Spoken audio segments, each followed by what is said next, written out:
I love physics, I love quantum physics, but I'm also a deeply, deeply spiritual man. And to me, it makes so much sense when we treat God as consciousness, when we see that God and the universe are one, and we look at quantum physics, which treats consciousness as the bedrock of reality, we realize that God is consciousness. God's not a person that's conscious. God is the consciousness that underlies all persons. God is not a being.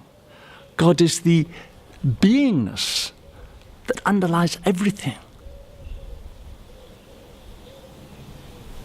And in physics, what we realize is that all particles, all protons, for example, are identical.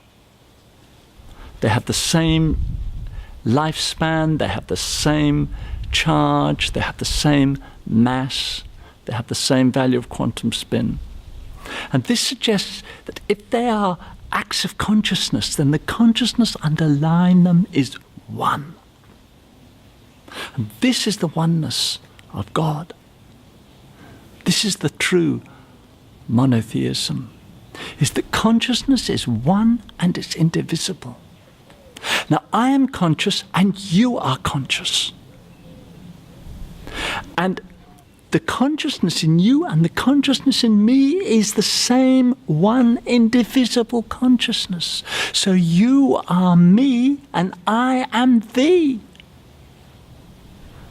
We're the same being in the many different bodies. And this is so exciting, this idea. Because you see, Hermes, who gave us our name, the philosopher in ancient Egypt, who lived 3 generations after Moses, Hermes gave us our name. He called us human beings, because the word hu is one of the Egyptian words for God. He called us God-man beings. And this is to be human, this is to understand our humanity, is to recognize that as conscious beings, we are incarnations of God. We're all incarnations of God. You see, when in John's Gospel he said, and the Word became flesh and dwelt amongst us, he was speaking about the Word becoming flesh. How the Word incarnates. You see, we are very materialistic. We always get caught up in the external form and miss the internal reality.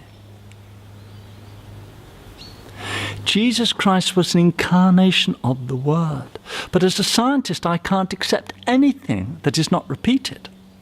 The whole idea is that Jesus was the only Son of God. No, we're all sons and daughters of God. But Jesus Christ was an incarnation of that universal intelligence, as was Buddha, as was Krishna. Jesus said, I and the Father are one. The only way to the Father is through me. In the Bhagavad Gita, Krishna says, I am the Father.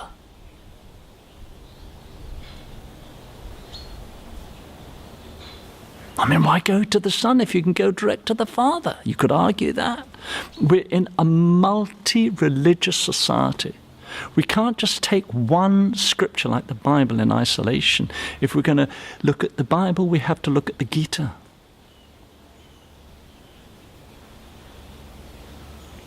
We have to see the commonality of all the great religions and the commonality of religion and science. Only then will we move forward.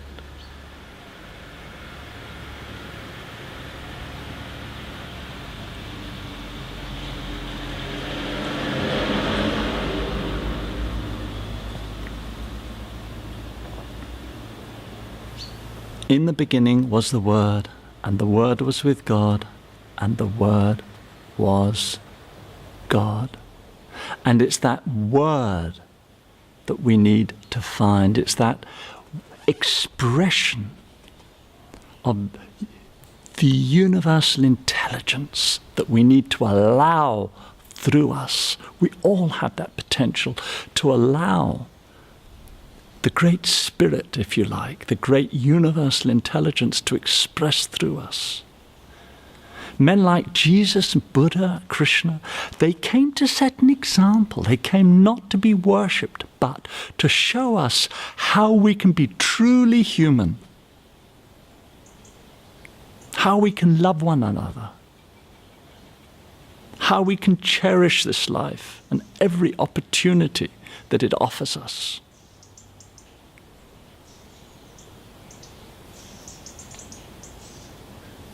That is the future of science and religion together.